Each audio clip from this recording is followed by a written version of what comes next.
Hello दोस्तों, ये micro lesson plan का ये वीडियो है और इसके अंतर्गत हम सीखेंगे कि माइक्रो स्कूल को कैसे तैयार करना है, कैसे उसका प्लान पूरी तरह से बनाना है। तो ये बायोलॉजिकल है, जीव विज्ञान के अंतर्गत सूक्ष्म जीव नाम के टॉपिक का, और प्रश्न करना या क्वेश्चनिंग, प्रोबिंग क्वेश्चंस स्किल के अंतर्गत ये सारा प्लान सीखेंगे। तो मैं आपको बताता हूँ ये पूरा प्लान किस तरह से बना हुआ है। एक बार इसको एक नज़र हल्का सा देख लीजिए और इसके बाद फिर मैं आपको बताता हूँ कि पूरा प्लान आपको बनाना कैसे है, पूरा प्लान तैयार कैसे होगा। और ये मैं आपको इस तरह से बता दूंगा कि अगर आपने एक प्लान देख लिया तो फिर आप किसी भी टॉपिक से संबंधित इस स्किल का प्लान तैयार कर लेंगे। ये है पूरा प्लान, बनाना कैसे है उसको समझिएगा। तो इसको बनाने के लिए ये हमारे पास कुछ घटक होते हैं, कंपोनेंट्स कहते हैं इनको इंग्लिश में, और इनके एक मानक होते हैं। ये हमारे वो पैमाने होते हैं या ये हमारे वो तरीके होते हैं जिन पर हमने प्लान तैयार करना है और पढ़ाना है। वो क्या चीज़ होती है तो उस चीज़ को पूरा समझिएगा। ये टैलीज के बारे में भी बताऊंगा अभी आपको, तब तक आप ये देखिए क्या होती है। व्याकरणिक शुद्धता, तो व्याकरणिक शुद्ध होना चाहिए, प्रकरण से सुसंबद्धता होनी चाहिए, संक्षिप्तता, उचित गति और विराम, सुसंगतता, प्रश्नों की अनावश्यक आवृत्ति, उत्तरों की अनावश्यक आवृत्ति और प्रश्नों की पर्याप्तता। तो ये 8 कंपोनेंट है हमारे पास। अभी 2 मिनट हो गया वीडियो को, अभी आपको समझ नहीं आया होगा, मैं समझ रहा हूं, अब समझ आना शुरू होगा। तो अब यहां से आप वीडियो को ध्यान से देखिएगा और पूरा प्लान समझने के लिए आपको लास्ट तक देखना होगा, क्योंकि वो सब पहले समझाना जरूरी था। अब हम यहां से देखते हैं कि ये प्लान कैसे तैयार होता है। देखो यहां से डेट, कौशल, प्रश्न करना या प्रोबिंग क्वेश्चंस या क्वेश्चनिंग कुछ भी लिखिएगा, और पीरियड आपका जो भी हो, दूसरा, तीसरा, चौथा, जो भी हो क्लास के अकॉर्डिंग। क्लास 8th है और टॉपिक है आपका सूक्ष्म जीव और टाइम है इसका 6 मिनट का। तो यहाँ अवधि लिखी जाती है, पीरियड जो होता है वो 6 मिनट का होगा। तो अब देखिए यहाँ से विकासात्मक प्रश्न, ये प्यूपिल टीचर एक्टिविटी और स्टूडेंट एक्टिविटी के अंतर्गत है। तो सूक्ष्म जीव से संबंधित अब यहाँ आपने टॉपिक कुछ पढ़ा रखा है, कुछ बता रखा है। अब यहां से देखिएगा सूक्ष्म जीवों को किसकी सहायता से देखा जा सकता है। तो छात्र जवाब देंगे सूक्ष्मदर्शी। सूक्ष्म जीव कहां कहां पाए जाते हैं? तो छात्र जवाब देंगे हवा, पानी, मिट्टी तथा जीवों के शरीर में। सूक्ष्म जीवों का उपयोग क्या क्या बनाने में किया जाता है? सिरका, शराब, तंबाकू, चाय, चमड़ा, डबल रोटी आदि। बहुत ध्यान से देखते रहिए, पूरा समझ आ जाएगा, बस मुझे समझाने दीजिए पहले। सूक्ष्म जीवों की खोज सर्वप्रथम किस वैज्ञानिक ने की?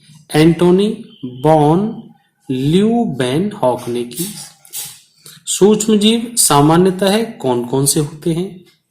जीवाणु, विषाणु, कवक, शैवाल, प्रोटोजोआ। 6वां प्रश्न देखिएगा, विषाणु की खोज किसने की? इवानोवस्की। विषाणु में कौन सा जेनेटिक पदार्थ पाया जाता है? अब यहां आके छात्र अटक जाते हैं, छात्र निरुत्तर हो जाते हैं, एक प्रॉब्लमेटिक क्वेश्चन तैयार हो जाता है। तो फिर इसका स्पष्टीकरण आपको देना है कि विषाणु में सामान्यतः न्यूक्लिक एसिड और प्रोटीन पाया जाता है। अब यहां तक ये प्लान तैयार हुआ। अब आपको कुछ हद तक थोड़ा सा समझ आया होगा, पूरा नहीं आया होगा, मुझे पता है। पूरा क्यों नहीं आया कि अब आप ध्यान से दोबारा फिर समझिए कि मैं क्या समझाना चाह रहा हूं आपको, क्योंकि ये है प्लान माइक्रो टीचिंग के, सिंपल प्लान नहीं है कोई, तो इसीलिए समझाने में टाइम लगता है। अब आपने इधर को प्रश्न जो अभी अभी देखे हैं, तो जो प्रश्न देखे हैं, जो प्रश्न बनाए गए हैं, वो इन मानकों के अनुसार है। अब इन मानकों को दोबारा से फिर समझिए। व्याकरणिक शुद्धता थी बिल्कुल इनके अंदर, व्याकरण की दृष्टि से ग्रामेटिकली करेक्टनेस था, प्रकरण से सुसंबद्धता थी, साथ में हमारे सभी 7 प्रश्न टॉपिक से संबंधित हैं, कोई इधर उधर की बातें नहीं की गई हैं, संक्षिप्तता थी, सटीक शॉर्ट क्वेश्चन लिए गए हैं, उचित गति और विराम भी था उनके अंदर, सुश्रव्यता भी अच्छी तरह से कोई समझ आने वाले हैं वो, प्रश्नों की अनावश्यक आवृत्ति भी नहीं है इसमें, उत्तरों की अनावश्यक आवृत्ति भी नहीं है, और प्रश्नों की पर्याप्तता भी है, क्योंकि हमने 6 मिनट का प्लान है तो 6 मिनट के हिसाब से ही तैयार किया है और 6 मिनट के लिए ही वो पर्याप्त प्लान है। तो अब ये 8 जो मानक हैं, 8 ये जो कंपोनेंट हैं, ये हमारे 8 घटक हैं, ये हमने इधर को अभी यूज किए थे, वो सारे आपको अब समझ में आए होंगे अच्छी तरह से।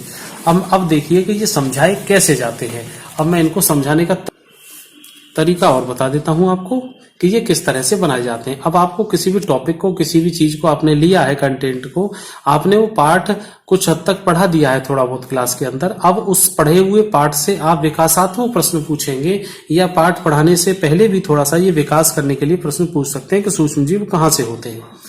तो आप सूक्ष्म जीव से संबंधित कुछ प्रश्न यहाँ पे पूछ रहे हैं कि किसकी सहायता से देखे जा सकते हैं। तो छात्रों ने जवाब दिया सूक्ष्मदर्शी।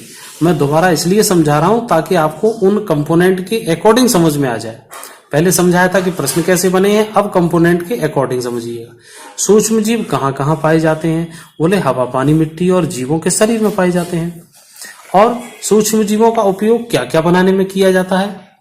तो क्या क्या बनाया जाता है? सिरका, शराब, तंबाकू, चाय, चमड़ा, डबल रोटी इत्यादि में। सूक्ष्म जीवों की खोज किसने की है? तो उस वैज्ञानिक का नाम दिया। सूक्ष्म जीव सामान्यतः कौन कौन से होते हैं? तो इसने छात्रों ने उत्तर दिया। तो ये क्या है? हमको प्रश्न करने का तरीका समझना है, प्रश्न निकालने हैं। किस लिए? पाठ के विकास के लिए, पाठ को आगे बढ़ाने के लिए। देखिए, पाठ जो पढ़ाया जाता है वो इस गति में पढ़ाया जाता है कि धीरे धीरे धीरे धीरे आप ऊपर उठ रहे हैं। एकदम नहीं है कि सीधे गए और सीधे छलांग लगाई। इस तरह से पाठ कभी भी नहीं पढ़ाया जाता है। तो इस चीज का आप हमेशा ध्यान रखें। और विषाणु की खोज किसने की है? इवानोवस्की।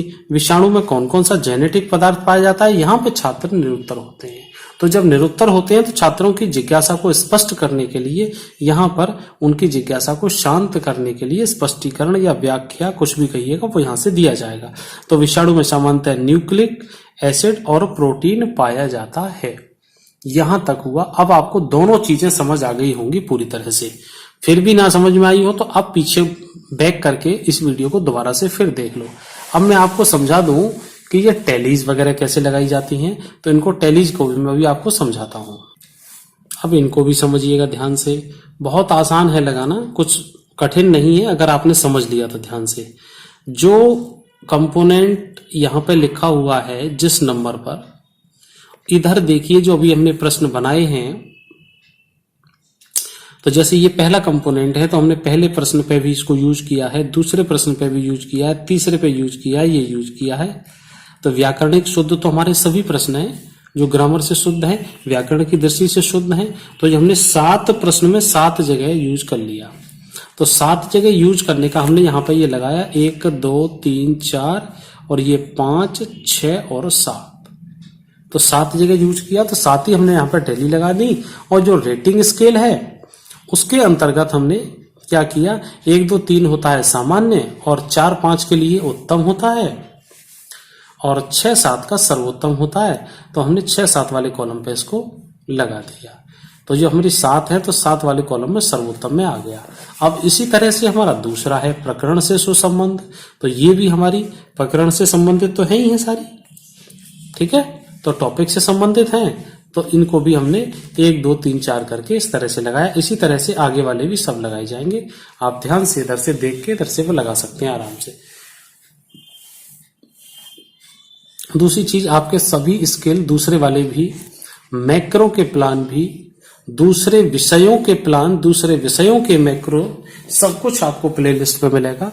प्ले लिस्ट में जाइएगा और वहां से आपको मैक्रो और micro, biology science, physical science, chemistry, सब कुछ आपको अलग अलग मिलेगा। तो वहां से आप देखिएगा। और दूसरा, बीएड से संबंधित, बीटीसी से संबंधित, ईटीटी, एनटीसी से संबंधित आपको बहुत सारे पेपर्स के अलग अलग नोट्स भी मिल जाएंगे। एक एक थ्योरीज को समझाया गया है, वहां से आप आसानी से देखिएगा। और टेट और सी टेट भी जरूरी होता है। इन सब कोर्स को करने के बाद, आप जो कोई भी कोर्स कर रहे हैं उसके बाद टेट सी टेट भी करना है। और टेट सी टेट के लिए इन सभी चीजों को जानना समझना जरूरी है। तो टेट सी टेट के लिए स्पेशल वीडियो अलग से हैं, उनको भी देख लीजिए। हालांकि ये सब चीजों में से ही आधार बन जाता है टेट सी टेट के लिए भी। आपसे पूछा जाए कि कौन सा स्किल नहीं है तो उसमें से भी आपको आ जाएगा। तो ऐसा कुछ नहीं है कि टेट सी टेट में कहाँ कहाँ से किस किस तरह से पूछ लिया जाए, तो पेडागोजी के अंदर वो कुछ भी पूछ सकते हैं। इसलिए आप हर पक्ष तैयार रखें अपना, और फिर आपको मिलते हैं अगले वीडियो में अगले टॉपिक के साथ। तब तक आप प्लेलिस्ट देखिएगा और एंजॉय कीजिएगा। उम्मीद करता हूं अगले वीडियो में फिर आपसे मुलाकात होगी। Till then take care friends, bye.